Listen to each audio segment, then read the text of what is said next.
Hi, I'm Emily Urquhart. I'm the author of The Age of Creativity, and I'm ready to start digging deep. I'm Mark Sutcliffe, and I'm on a quest to learn from the best.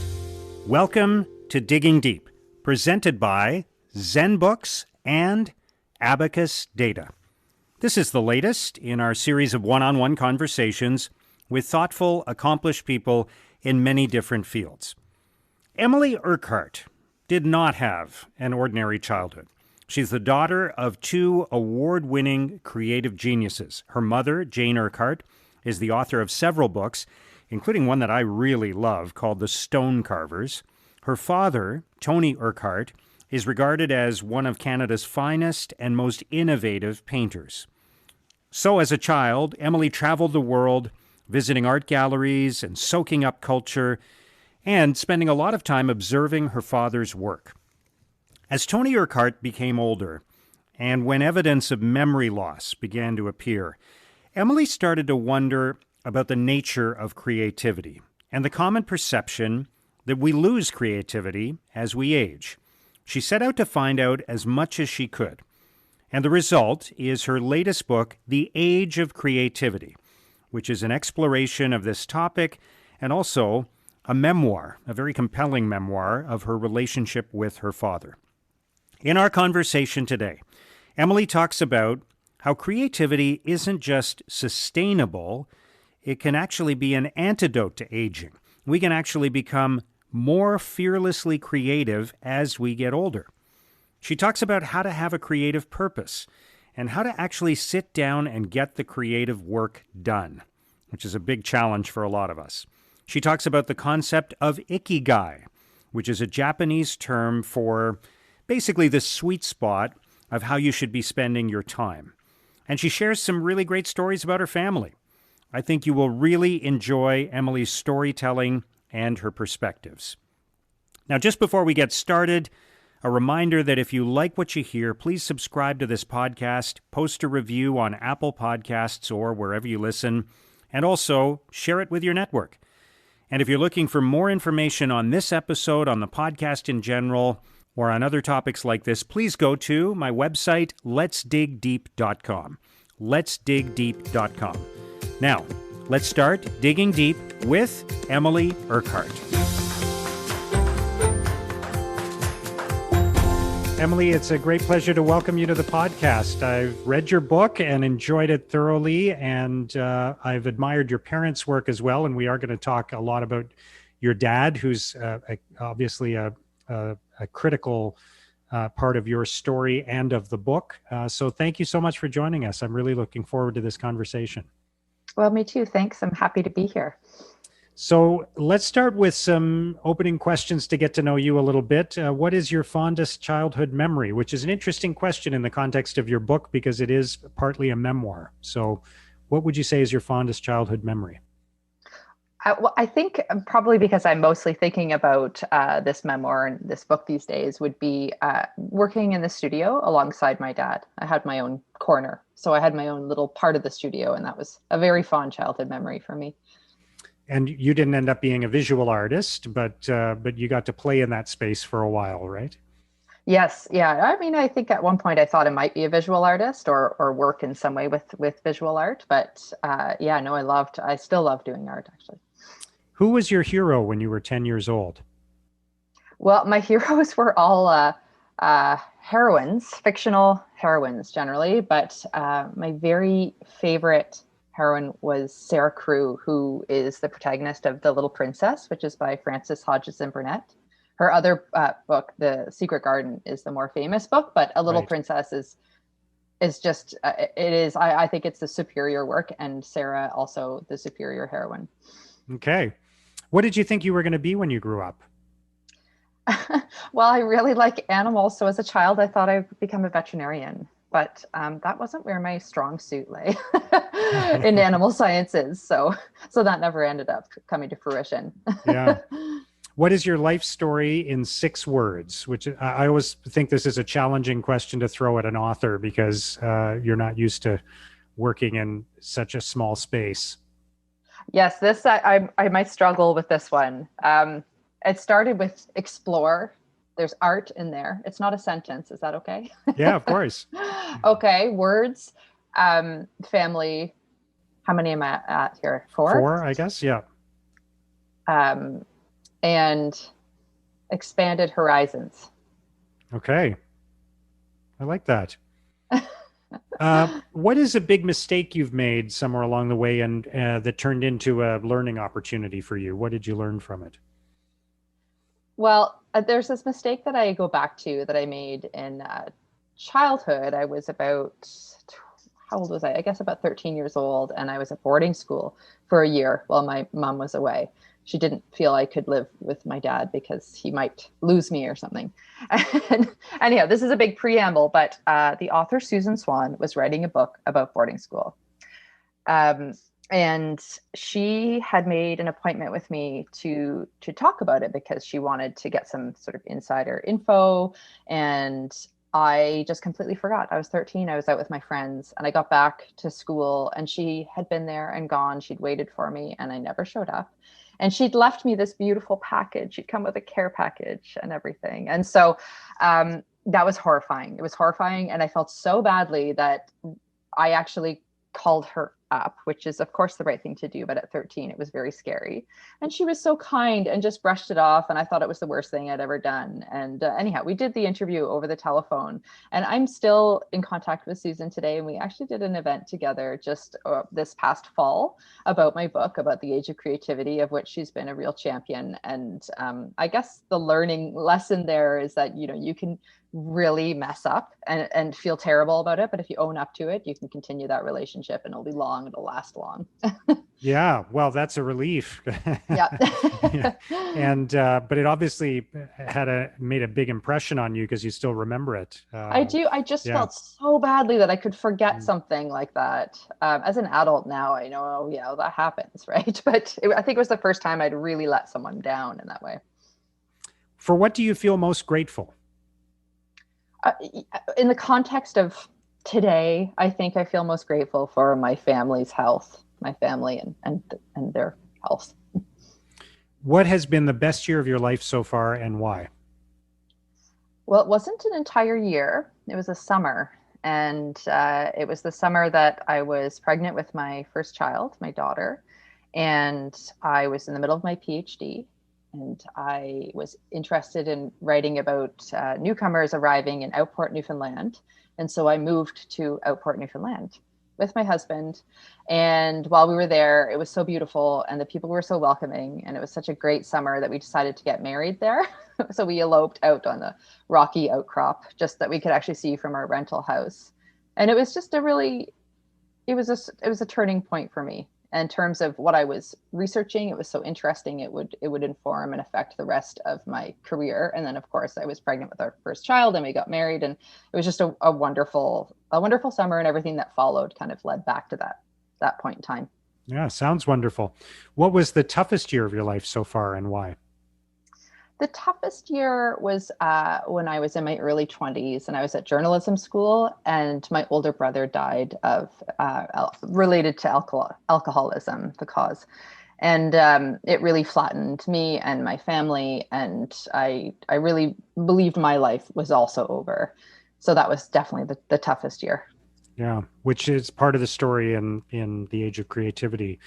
What one person would you say has had the greatest impact on your life? Well, now this question, it's a bit hard to answer that question. I would want to lean towards saying that my father's had the largest impact on my life, in terms of how I live my life, in terms of work ethic, in terms of how what I believe in. But the truth is my mom has had an equal impact. So I don't know, can I cheat? Can I say Of both? course, of course, especially when it's your parents. Yeah, I just feel like I can't choose just one. Yeah. What's the most important lesson you've learned that you would share with others? I I guess I've learned a lot of lessons, and in particular over the last decade. Um, and I think I talk about this in the book, but I think the biggest lesson that I learned, both in um, something I write about, but I don't necessarily articulate in the same way in my first book, but definitely in my second book, is that we have to understand that there is no us and them when it comes to humans. We are all us. And I think there's this mistaken idea that, in context of my recent work, that generations are very different from one another. Like they're apart, they're others, they're groups of people, and that I don't believe in anymore. I think that, if we're lucky, we're all going to grow old. We're going to go through all of those stages, and so there really isn't an us and them. It's always us. We're just progressing at different times. Yeah, I remember you writing about that in the book, and it really resonated with me because I think when you're young, you view older people almost as a different species. Oh, absolutely. Yeah. Yeah. Um, what's the biggest factor that you would say has led you to where you are today? Probably, if I were to sum it up in one word, support. I've Hmm. had a lot of support in my life, and I think that without it, I wouldn't be where I am today. What would people be most surprised to learn about you? I guess what comes to mind is I'm a huge introvert. Even though I am very, like, the people know because I'm quite social and I have a healthy social life, but um, every time that I'm with people, I'm enjoying it, but I'm also understanding that there's a time when I can be alone afterwards, and that makes everything okay. I need that balance. Yeah, I can relate to that. Yeah, there's always a part of me when I'm with a big group of people that I'm, planning my exit in a way, which Yes. doesn't have to Yeah. be immediate, but I need to know what that exit is. Oh, exactly. You need to Yeah, know it's available to you. yeah, yeah, exactly. What's your secret talent? I'm not going to demonstrate this, but I think I'm a pretty good mimic. Okay. But I'm sorry, I can't do it for you. It's too embarrassing. Okay. All right. What is the most fun you've ever had? That is so difficult. Honestly, you know what? This morning we got up with our kids at 7, and we all bundled up and grabbed our skates and jumped in the car and went down around the corner to where there's this skating rink where the ice is actually pretty terrible, but we're the only people on it if we manage to get ourselves out the door. I can't say, of course, that it's the most fun I've ever had, but there is something really special about that early morning sort of stealing out when it's still dark and skating. That ability, just even the fact that we can do that, it's amazing. Yeah, that's beautiful. Nice little family moment. Hmm. What is the scariest thing you've ever done? I think the scariest thing I've ever done, I'm sure people say this all the time, is become a parent. It was terrifying. The whole thing, from the first labor pains to like today. Yeah, It's all pretty scary and yeah. good, I'm not wonderful, sure it but stops being scary either. I don't think it does. It Yeah, doesn't seem to. yeah. What's your boldest prediction for the future? Oh, that we're going to get through this. I feel like that's a bold prediction right now because it's sort of, it's January and things are shutting down again, and the kids aren't in school, and Yeah, um, that is bold. I think Yeah, just the prediction that we can do this and we can get through this and there we'll come out the other end. That's about where I'm at right now. yeah. What would be the message of your commencement address if you were speaking to a group of students today? I would tell students to follow their strangest and most improbable ideas. Why? Well, I think for myself, I find if I just ignore what other people are doing or saying, and I know the idea I have is really weird and possibly won't work out, often it's the best stuff that I'll ever do. So if you just quiet those voices that say, like, you're being weird or this will never work, this is completely improbable, then you might be able to achieve something really special. Yeah, I like that. What's been a recent epiphany for you? Is there something about which you've changed your mind or something you've discovered recently? Yeah, it kind of feeds into the last question, actually. And it's sort of a progression of my writing career. I studied to be a journalist and I do freelance work as a journalist and I have for many years now, actually.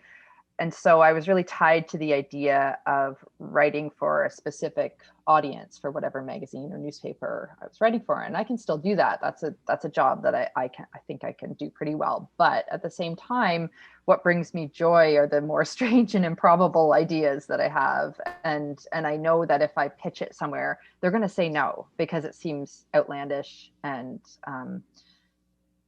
it doesn't suit the audience or something like that. And so I was writer in residence at Laurier a few years ago. And so I had this income and I didn't have to pitch any stories and I just wrote whatever I wanted. And then I submitted them later to places that, didn't pay very well, but they're more like literary magazines. And I had a lot of success. And I think that is because I just wrote the way I wanted to. And I wasn't trying to work for a certain boss or a certain audience. And that feels like an epiphany to me. And I still have to struggle against it. Yeah. I think that's one of the essential struggles for artists, writers, filmmakers, everyone, right, in the creative space. It's very difficult not to, have what your agent says or your publisher or your editor when you're starting out, especially saying, you should really do it this way. This is really selling well these days, or like this is really hot. And then anything I've tried to do in that vein never succeeds. Yeah. so this is the strange and improbable that turns out to be what people relate to the most, I guess. Yeah. We're going to talk a lot about your book today, but what book are you most likely to recommend to other people? That is the hardest question you can ask a reader. I'm a heavy user of the library. I've always got like 6 books on the go. So I'm going to tell you, lately, one of the books that I found to be really profound, beautifully written and also profound, is a book called Disfigured by Amanda Leduc. And Disfigured. Yeah, it's about disability and fairy tales, which is something that I've written about as well. But Amanda, she's an author who's written 1 novel and lots of essays.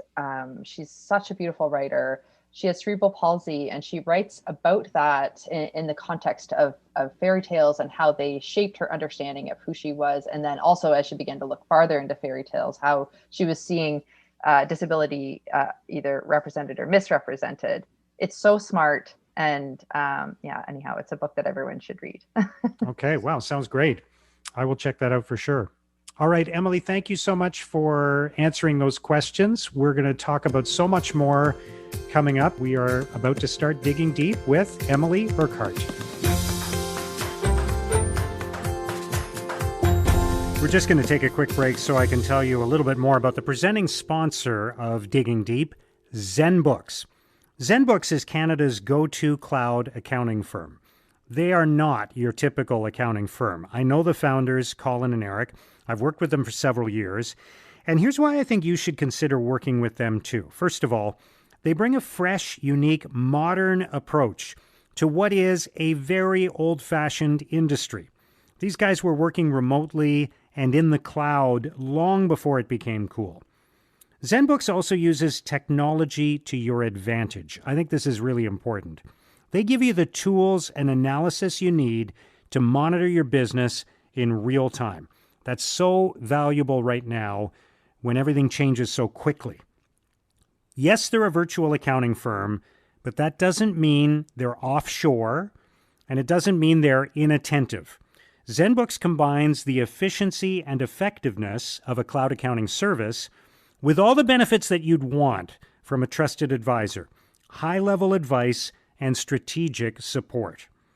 Now, here's what I think is going to happen if you work with ZenBooks. You'll probably start out taking advantage of their cutting-edge cloud accounting solutions, but in the long run, I think you'll stay with them because of their strategic guidance and problem solving. Among their core values, they specifically list being candid and proactive. Isn't that exactly what you want from a trusted advisor? Look, even if you're already working with an accountant or a bookkeeper, or you have some accounting staff on your team, I think you should still talk to ZenBooks and learn more about their tools and their expertise. Check out ZenBooks at zenbooks.ca. That's zenbooks.ca. Digging Deep is all about helping you make better decisions, and so is Abacus Data. Most leaders struggle to connect with and engage their audiences. Why is that? It's because they aren't sure how they think and feel and how they will react. Abacus Data can give you the strategic insights you need to make better decisions and to make them confidently. Here's a good example. A major national union was recently negotiating a new agreement for its thousands of members.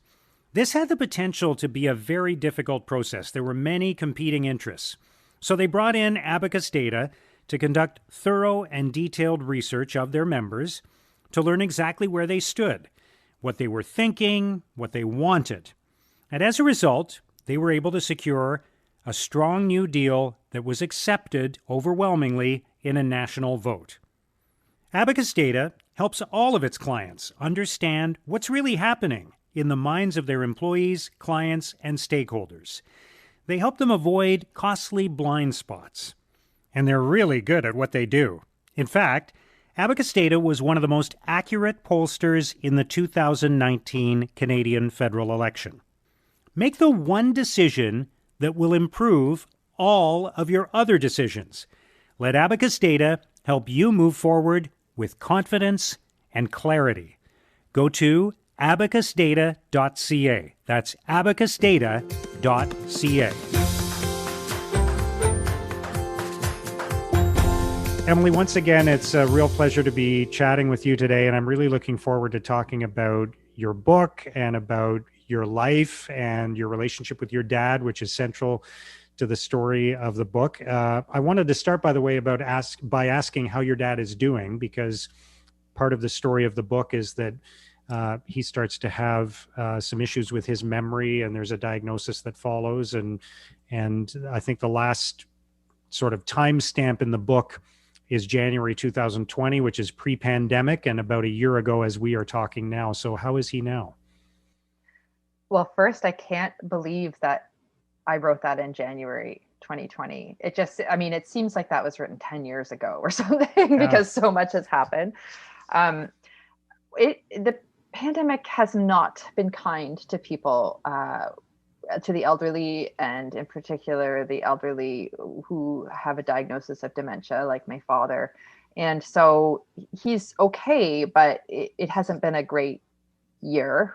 We haven't really been able to see each other because first of all, we just weren't allowed to. And then this fall, my children went back to in-person school, and it became riskier to have contact. And so I can see that we did have a really nice summer together. We spent a lot of time together in the summer, and my dad was able to get out more in the summer as well. You know, it's also, when you're trapped inside, you're really trapped inside as an elderly person, and his mobility has really declined. So he can't go out on his own.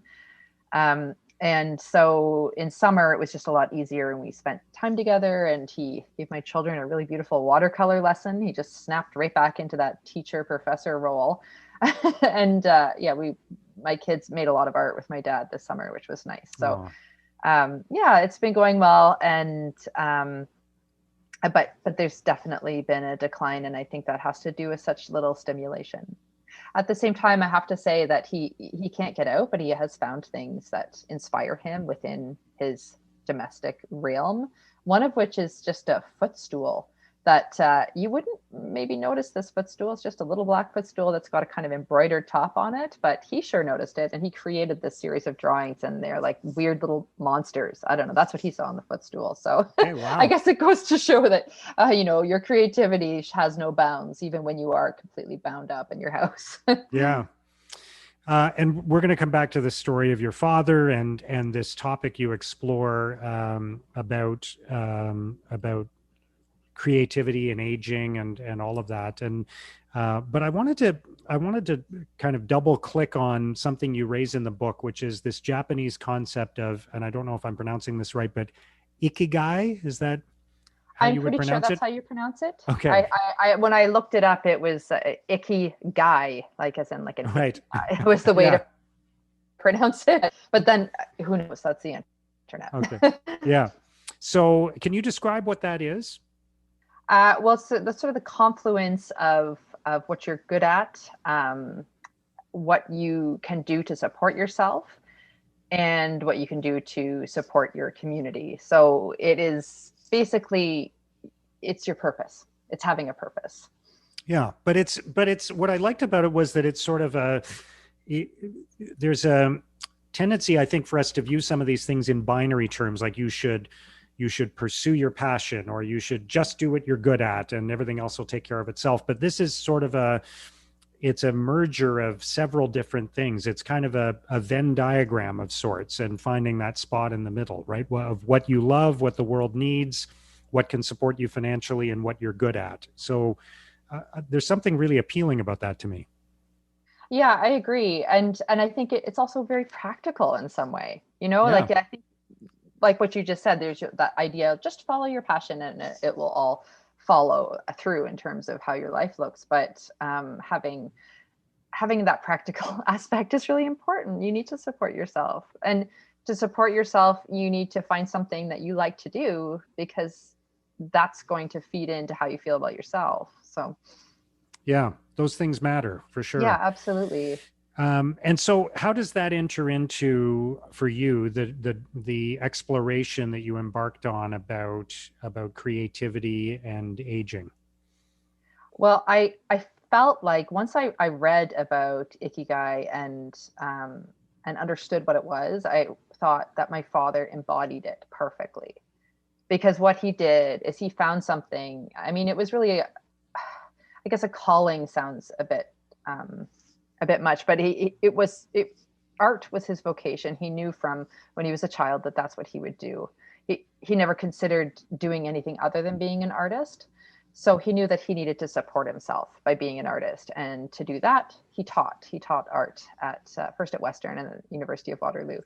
And he loved that because he loved art, and he also loved people, and he loved his students. That sustained him financially, but I think it also was a major part of his identity and who he was as an artist. And that also followed through in terms of his purpose. His purpose was to create art, but it was also to sort of spread art throughout the world. And I think that he did that very well with his students, and a lot of the ways he participated in the Canadian art world. And as you mentioned, he knew he was going to be an artist from a very young age, but he came from a family of undertakers, right? That was Yes. his family history, was funeral homes. Yes. Yeah. He grew up in a funeral home.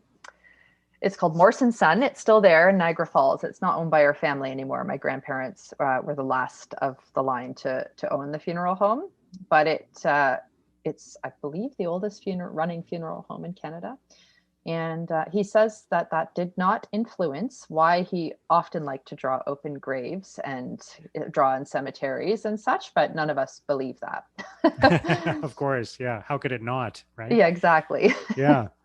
So, what was it like for you growing up with all of this art around you? And at the same time, of course, your mother is a very creative person, is a writer and novelist. So I know whenever you ask people about their childhood, it's difficult for them to. It's a unique experience, and you don't get to live six different childhoods and compare them. You only have the one you have, but it must have been in many ways fascinating to grow up around these two incredibly creative, talented, successful people. I knew my family was different from the beginning. It was different in many ways. It was different because we had a blended family. So my father had a first wife, and they had four children. And then many years later, after they divorced, he met my mother, and they had me. And so my siblings were the same age as some people's parents almost. And and then I had two older sisters who were there full time, and then brothers who came on the weekend, and a very demented dog. So, even just that basic family makeup was very different. We were in the late 70s, early 80s. I know people were getting divorced, but I didn't really see that in the same way. I knew very few people who had blended families, and certainly no one who had siblings who were that old. I'm sure they'd love me saying that. They aren't actually in the great scheme of things that old, but they seem that way to me as a child. But I also knew we were different in terms of what my parents did, because I could tell by the way people reacted to them and what they said about them. And even when I got to kindergarten, which I write about in the book, I learned that other children's fathers didn't have studios.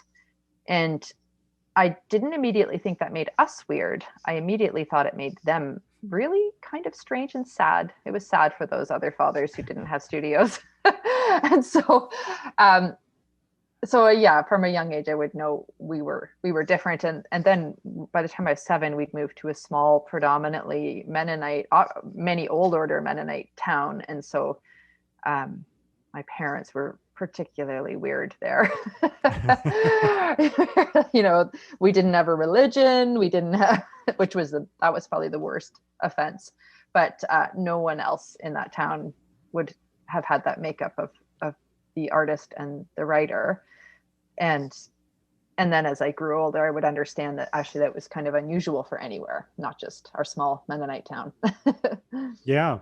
And as you're talking about it, I think there's one sort of significant difference between, although your parents are both creative people and very accomplished, um, if when you're a visual artist, there's a physical component to that in the home. My uncle in the UK is an artist, and when I visit there, I you can't help but notice that there's a huge space in the home. I mean, especially nowadays, if you're a writer, you can take your laptop anywhere. You might have lots of paper around you and that sort of thing, but when you're an artist, there's all the paints, there's all the frames and the work that's created, and that has to go somewhere. And so it must have had a very sort of a dramatic impact on your space as a child.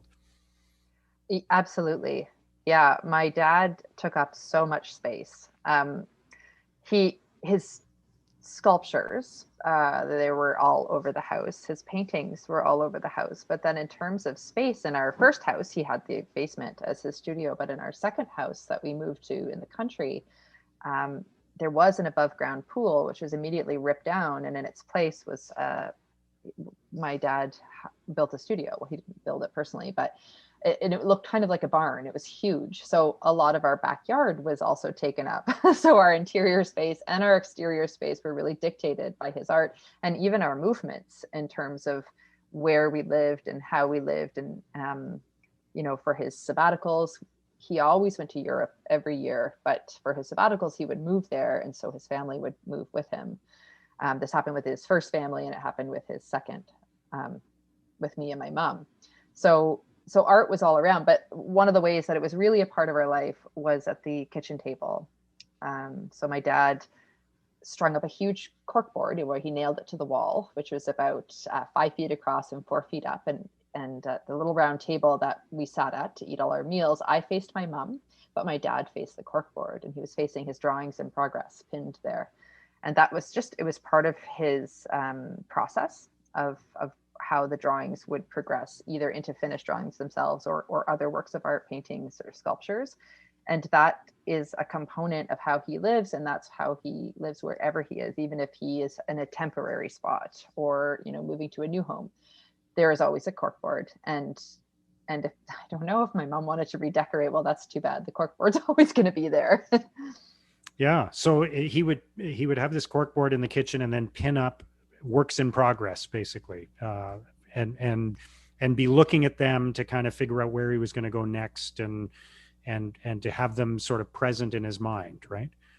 Yeah, it was a way that he could continue working on his art without actually consciously thinking about it. He was sort of capitalizing on that fertile state of mind that you get when you're doing something unrelated to your work, and that's when you get your best ideas. That's really the only way I can understand it as a writer. What I find is I'll be doing the dishes, and if no one's talking to me and my children are being quiet, sometimes I get really good ideas while I'm doing the dishes, because it's like that rote memory. You're not focusing on anything, and those other thoughts that have been waiting and bubbling up, they come into your mind, and you realize, oh yeah, now I know the solution to that problem. Or Yeah. some people use walks, but for my dad, it was the corkboard. He felt that so that the changes that needed to be made to finalize those drawings would come to him when he wasn't truly considering them. He was actually eating his meal, but every once in a while he might look up and catch something.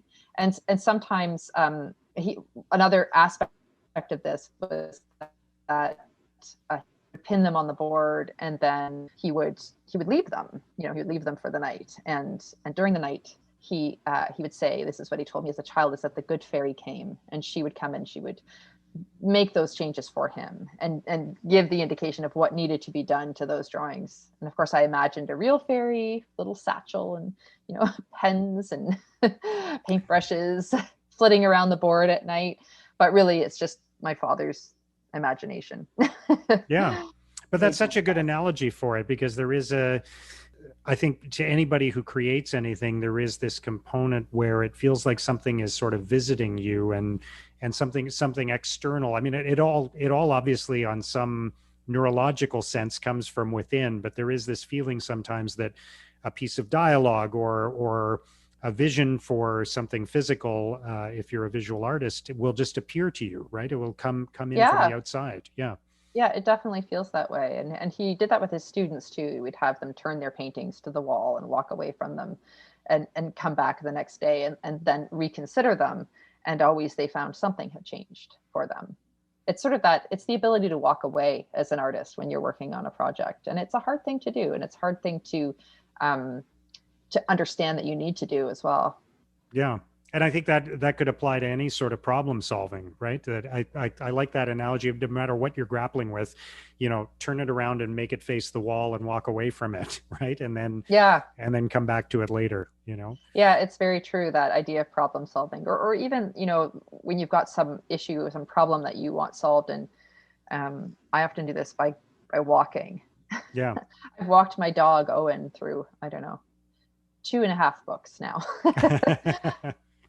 Is the half the one you're working on now? Yes, yeah. Yeah. Yeah. We're still walking. So this book is The Age of Creativity is partly a memoir, of course. And so tell me what that experience was like for you, to be kind of mining your own memory and digging into the past a little bit and telling some of these stories. How did that feel, and what was the process like for you? The memoir process, that part came really naturally. That was the part that came the most naturally. Um, I really enjoy storytelling. And so digging into different memories of my life and turning them into a story is something I think is really rewarding for me as a writer. And so some of the memories were hard, but mostly they were just interesting. And I love how when you go back and you start to think about a memory and you start to write about it, and then sort of like the good fairy, I guess, after, more bits and pieces of it will come back to you and fill in. And you think, like, where were those memories all that time that I wasn't thinking about them? They were there the whole time. It's so bizarre.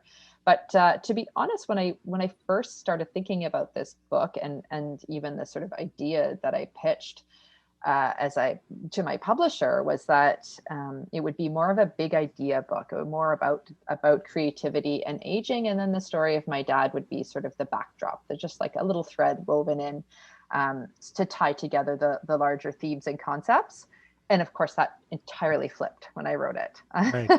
So my dad's story was it became the story, and then the themes and concepts were woven in with his story later. So it in terms of my writing process, I had to come to that. I had to do a lot of writing to come to that realization and understanding. And I had, with this book, I was working with a writing group. There's just 3 of us, but it was really useful to have people's reactions to what you're writing. And I could see that the reactions to the personal were stronger than the reactions to the strictly sort of more academic and research heavy. And so that also probably guided my process of it. Yeah. And that's fascinating, because writing's a journey. Writing a book is a journey, obviously, where you may start out with a destination in mind and end up somewhere completely different once you start down the path, right? Absolutely. And it's so hard as somebody who has worked as a freelance writer to understand that it can look different by the end, because I think that just wouldn't work if I did that with an editor for, you know, a magazine or newspaper story, like a more Yeah. journalistic story. If I said I'm gonna, this is, I mean, of course, those stories change too, but not as drastically, I think, as books can change. And I imagine I'd never get hired again if I did that all the time. But with the book, I feel there's a lot more leeway. I think that the editors at the publishing houses understand that there will be movement, and it may look different, and what they want at the end is the best book. So I was a bit Yeah. nervous to hand in my draft, but it was okay.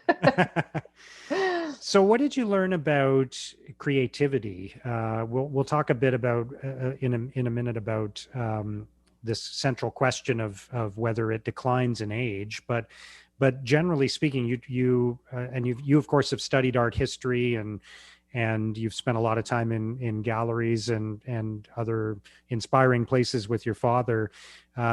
But what did you discover as you were writing this book about creativity? The main idea about creativity that I discovered was that it does not wane as we age. And my initial thoughts on this were not necessarily that I really truly believed it would decline with age, but that it's kind of an accepted norm. People just, it's one of those stereotypes that people, you know, they buy into and they believe in. So I wondered, you know, when I started to think about this topic, I wondered if it was true. That was kind of just what I set out with, you know. And then I also wondered the opposite: what if it isn't true? And what does that look like? And could that be possible? And then, of course, once I started doing research, you know, looking into the science of it, but also looking into examples of artists, what they achieved in the final decades of their careers, and watching my father carefully, as well as some of his peers, I realized that, yeah, it isn't true. And it felt like a revelation. Yeah, and what struck me as I read more of your book and thought about it more is that some of the things that actually may inhibit creativity kind of fall to the side as you get older, like starting to, maybe you don't care as much about what other people think, and maybe some of those other limitations actually go away as you age. So it suggests you might actually have the potential for a higher level of creativity later in life. Yeah, it's true. I mean, I think we all sort of understand, even in our own aging process, that you do start to care a little less than you did when you were younger, and that is completely freeing. Where you just think, well, I actually don't care if this is going to sell well. I just want to do this because I think it's interesting and I think I can achieve something. And then also there's the idea that the thinning of the frontal cortex is associated with lowered inhibitions, and that thins naturally as we age. And so there is some science behind it as well, that people are simply less inhibited as they get older. And yeah, as you say, that can lead you down new paths that you never would have taken as a young person. But then there's also the idea that you're becoming a master of your craft. If you have been practicing, you've done, you know, well over your 10,000 hours Yeah. to get to that point. And so actually you're going to be a better artist in your 70s or 80s than you were in your 20s, simply because you've studied longer, or you have painted longer, or you've sculpted longer, you've made more discoveries. You've tried more things, and you've failed more. I mean, even that, you know where your failures lied and you've learned from them. So there's a lot to be said for all of those years put towards an artistic practice. Yeah, absolutely. Yeah, the if there's any area where experience matters, you would think it's in that space of the constant trial and error and the iterations and all of that, right? Yeah, So it's a yeah, lifelong process of learning, really. yeah, So once you get to your later stages, then you've learned a lot. It's wisdom, really, which is, well, I guess we always knew that, but as applied to creativity, I hadn't seen that before. yeah. What's interesting though is that if you try to analyze different periods of an artist's life and compare how productive they were, or how good their work was, there enters into it a certain subjectivity, right? Of you have to decide what was their best work and what wasn't, and that sort of thing. So did that make it difficult to kind of you sort of explore some legendary artists in your discussion of this? Does it make it difficult because you kind of have to achieve some sort of consensus around, well, what was Rembrandt's or Monet's or someone else's greatest work? It's an interesting, I mean, it is very subjective. So the studies that have been done, there was really one seminal study done on aging and creativity. They looked at the decades of an artist's life and sort of their greatest hits, meaning what showed up in textbooks or art history books or, sales, that sort of thing. And the problem with that is that it treats creativity as if it's a product. And creativity isn't a product, it's an action, it's a verb.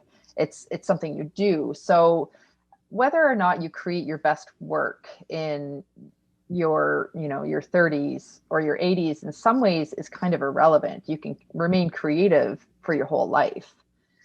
But some artists actually do create their best work in the later stages, or have, historically we've seen Monet's Water Lilies is sort of the biggest example, but someone like Paul Cézanne, or Turner, both of those artists created the work that we know, the work that you see on the posters and on your coffee mugs and that sort of stuff, the work that has a lasting effect and has lasted through time, they created in the last decade of their lives. All three of those artists. Is it true that you actually started studying creative people by reading biographies starting from the back of the book because you were so focused on the later part of their lives? Yes, I did do that. So after I became interested in the topic and I knew I was going to write about it, I got a whole bunch of biographies, artist biographies. I'm up in my office. I can actually see some of them right now. And I felt like, well, I'm not interested in your childhood or your 20s or 30s or these, that is just not what I'm interested in. So I started reading them backwards. I mean, obviously I would have to start with the last chapter and then go back a chapter and then read that. And I only wanted to know about the ends of their lives, because that's where my focus was. And also, at the beginning, when you have an idea and you're so excited about it and you're just like, I just don't really care about anything else right now. I just want to know about the end of artist careers. But of course, as I did more and more research, I realized that the past really inhabits the present. And so you can't really ignore the entire career of an artist. You can't only look at the past, at their final 10 years and understand their art. And that realization definitely informed the writing of the book ultimately. But yeah, no, I definitely read them backwards. Yeah, that's interesting. So I think a lot of people are going to want to they're going to look at this and find it fascinating just from the perspective of observing artists and their art, but they're also going to kind of search for, what does it mean for them, right? And what does it mean for all of us as we're aging?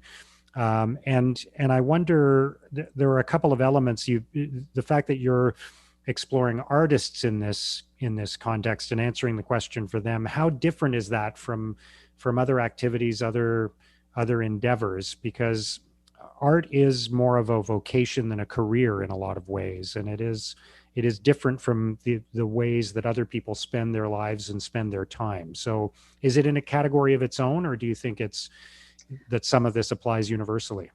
I think it applies universally. I think all humans are creative. I think we just need to expand our idea of what creativity means. Um, I think that you can be creative in your gardening or even in your bird watching, or creative in, how you arrange the items in your home. And it doesn't need to be a product, as I said before. It's simply an act of creativity, and it can be very small. It doesn't need to result in a large painting or a sculpture or a novel or a poem. It can be a really small act. And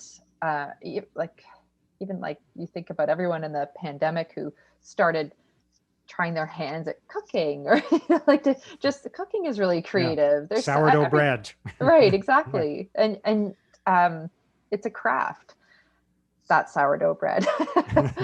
Not that I know, but So I think it can apply universally. I think it's easier to look at art because it's more obvious maybe, and we do associate creativity with, well, with any kind of art, but really visual art is something that's, if you polled people and said what's a creative job, or what does Yeah. a creative person do, they might say, well, they make art.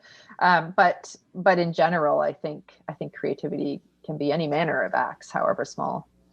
Yeah, and I think the other thing about artists is that they don't tend to retire, right? They just keep working late in life, and they never give it up because it's part of who they are. It wasn't a job, right? Oh yes, absolutely. I didn't come across any artists who retired Yeah. in my research. I mean, there are some cases where your for what your maybe your mobility has been hampered to a point where you can no longer create art, but there is still, even in those small acts of creativity, like what I see with my dad now more recently, is he is looking at art, and even looking at art is a creative act, and looking at art that has done himself, and looking at art by other artists. I read that in a few places actually, that older artists who were, their productivity has declined and they're facing mobility issues and disability, but they can still look at their work and consider it, and even that, I think, is an act of creativity. So I think when I was reading the book, I was thinking about it largely in the context of what impact aging has on creativity, but I wonder as well what impact creativity has on aging. That if you have an outlet, if you have a passion, if you have something to do, what impact does that have on the length of your life, the quality of your life, your health as you are getting older? I think having a creative purpose, really any purpose, but creative purpose as you're aging can have a huge impact on your health and your well-being. I mean, so much of health is tied to mentally how you feel about who you are and yourself and your identity. And if you have a creative passion that you're continuing to focus on, then I think that is just going to play out in all aspects of your life as you age. I think it leads back to that idea of ikigai, like the purpose, and the study that I was looking at, that looked at that particular phenomena, was in Japan and on an island where people live longer than anywhere else. So it has bore out. Can you share a few stories of what it was like watching your father, knowing that you were going to be writing about this? Because there's obviously a period in your life when you would have been observing your father as an artist without thinking, okay, I'm going to actually write about this. But what did you discover when you were kind of looking at him not as a daughter, but as an observer in the context of this book? Watching my dad, I felt it is very hard to separate yourself from. It's very hard to be objective, Yeah. and separate yourself and truly see your father as a subject. He was very much a participant in this book as well. I had to ask his permission, really, say, Dad, I'm going to write about you and you have to be part of it. And we're going to sit down and talk to each other. I have a lot of recorded interviews with him, which is lovely, actually, all about art. I think if I came away with something new that I wouldn't have observed before, is his continued work ethic. I knew he had a passion, and I think that certainly plays into his work ethic. But he not only did he not retire, he also got up every morning and made art. He treated it the way anyone would treat a job. He would go out to his, eat your breakfast, go out to the studio, maybe come in for lunch, and then go back out. And it never stopped, except for maybe to golf, which he also likes to do. But which also I think helps you live longer. That exercise component is important. But yeah, no, I think in terms of his work ethic, I think we think of artists as kind of wacky, and maybe they get up in the night and paint, and when it strikes them. And I'm sure there are artists who do that, but my dad was really sort of diligent about it and practical in many ways, despite the fact that he was making this extremely weird art and having these weird ideas. And he was maybe getting up and going to the cemetery and drawing, which is also bizarre. But but he was doing it every day. And that's one of the things I hear about writing, actually, about if you want to finish a writing project, you just have to keep putting yourself in the chair in front of your page or computer or whatever you use. You just have to do it every day. And my dad really embodied that. And I think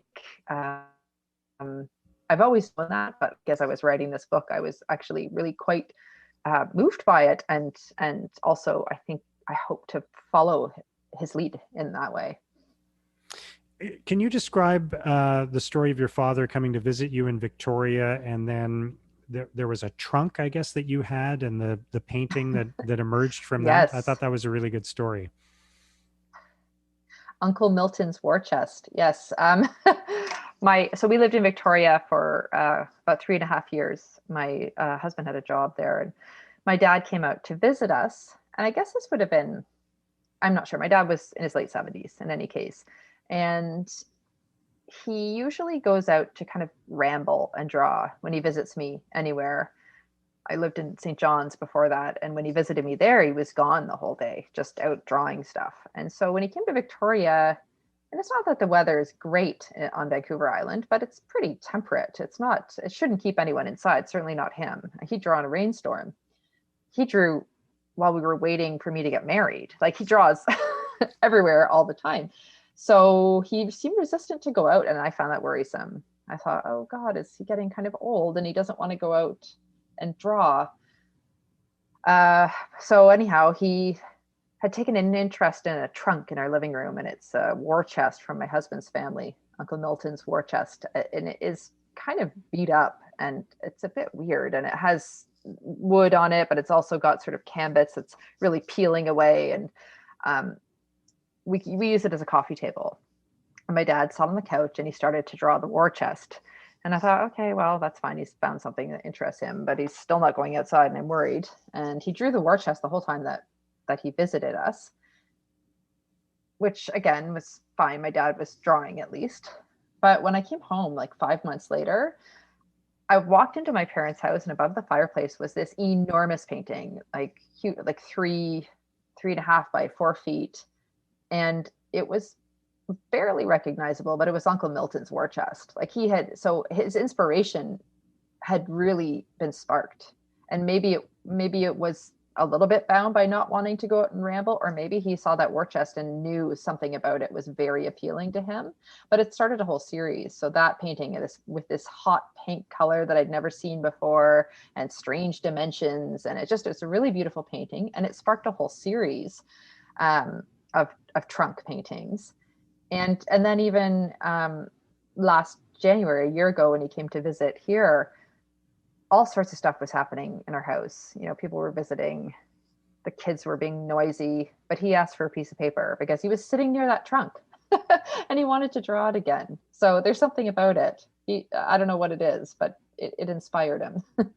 Yeah, and what I love about that is that I think if you have a certain role, if you're a visual artist, if you're a writer, if you have some type of vocation that requires you to notice things, you kind of, that becomes part of who you are, where the rest of us sort of tune all these things out, right? And don't see all those little nuances, or don't observe the beauty in something that everybody else is missing, right? So what a great thing that, that as at any stage of life, that you're observing these things and not missing them while everybody else is walking by. It's true. And it's what's interesting with my father is that he's kind of passed down these particular visual interests to his children. So sometimes I'll walk by like a tree that's been uprooted and all the roots are sticking out in a strange way, and I'll think, my dad would like to draw that. I see that happens quite often. Sometimes I take a picture and send it to him, but he likes to draw actually from the image, or from the spot. So I just have to. Yeah, is your conclusion out of all of this, do you think of it as a hopeful thing? I mean, it's obviously your dad has had this diagnosis of dementia, and you've and anybody who's been through that in their family knows what that means, and how watchful you have to be of the progression of that. But But it seems to me that this is all a very hopeful message about our potential in the later stages of our lives. I do feel hopeful, and I hope that comes across in the work. I feel hopeful for all of us as we age and get older in terms of what we're going to accomplish. It should be exciting what's on the horizon, uh, not not a sort of denouement, but an actual sort of like, what am I going to do next? I hope that people come away feeling that after reading the book.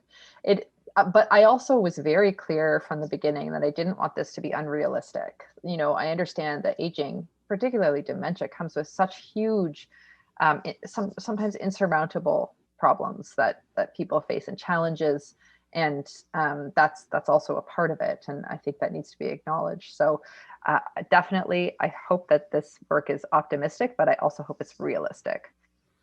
Yeah, and I think that point you made earlier is an important one too, about how we're all in this together. And I know that's a phrase that's been thrown around a lot during the pandemic, but as much as it can feel at times like different generations are separate and distinct from each other, we're all on the same journey. We might just be at different points along the way, right? So this is again, fingers crossed for each of us that something doesn't interrupt that journey, but this is the path for all of us, right?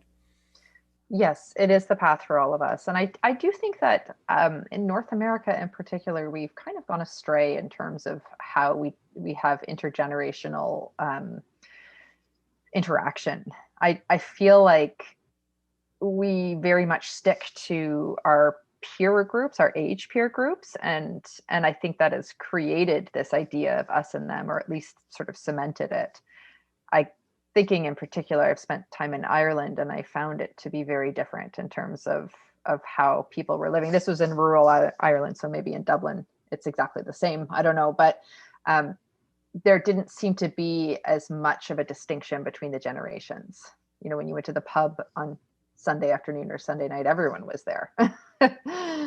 So yeah, I think we've gone a bit astray in that regard. I think we need to try to remember that, yes, we are all actually doing exactly the same thing, just at different points in time, as you said. Yeah. Can you describe the trip to New York that you went on with your dad? Because that obviously was an opportunity to explore all of this for the book, but it was also a father and daughter going on a trip together, and at a point where I think you knew the limitations of time and what his future was looking like, and the possibility that this might be one of the last times you'd get to do something like that. So tell me a little bit about what you went through in that experience.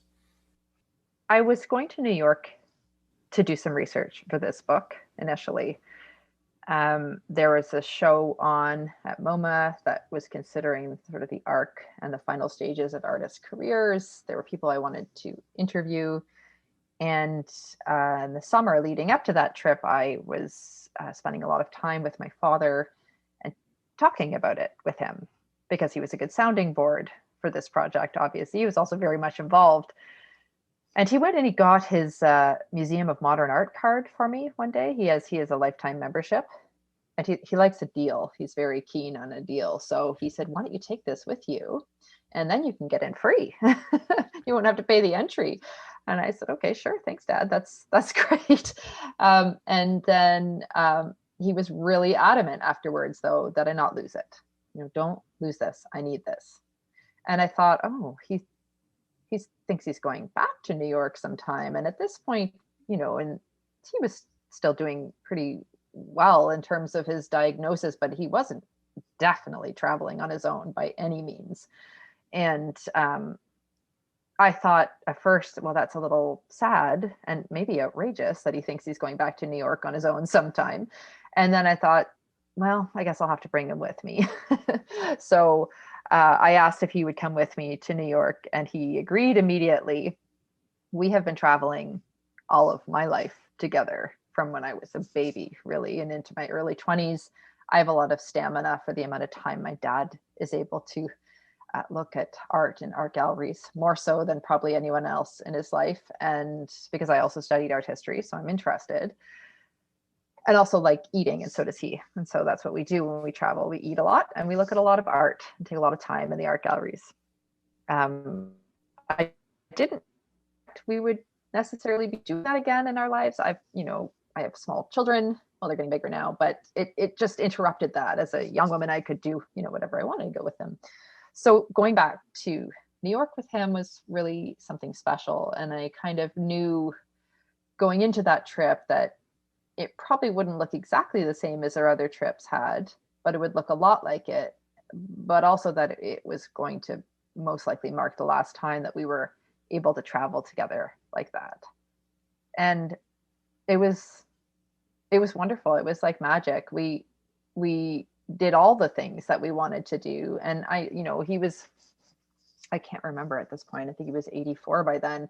And he had dementia and he was struggling with memory loss, but we just did it. We were out at night. We went out to an art gallery show at a gallery that only shows artists who are over the age of 60, which is just such a great concept. And they happened to be having an opening, and it was just like the openings I remembered from childhood, where you were in some warehouse space and there was a lot of talk and swilling of wine and art on the walls. And it's just that the artists were just older. That's all.